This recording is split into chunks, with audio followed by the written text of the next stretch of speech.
Hello guys, NumberOne here. So this is my first long form in a long time.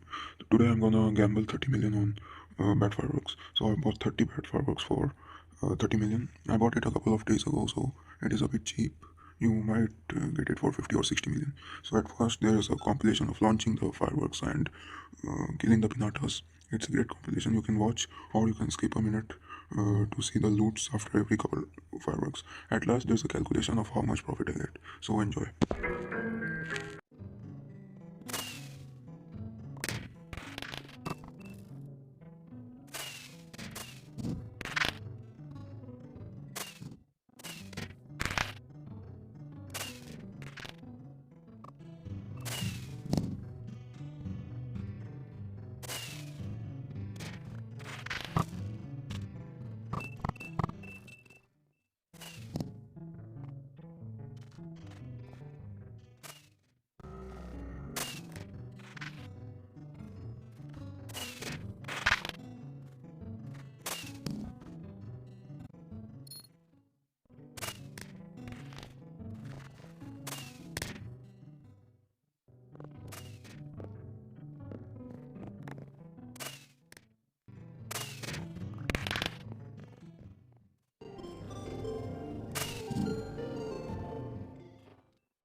Otherwise, so as you know, I got 517 purple and 221 green candies.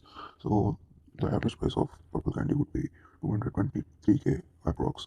And even if you assume I get 215k per 517 would give 111. And 221 green candies at somewhere 13k each would give some 3 million. So I gain like 140 million. And if we reduce the 30 million, the profit is like over 80 million. So that's it. Thank you.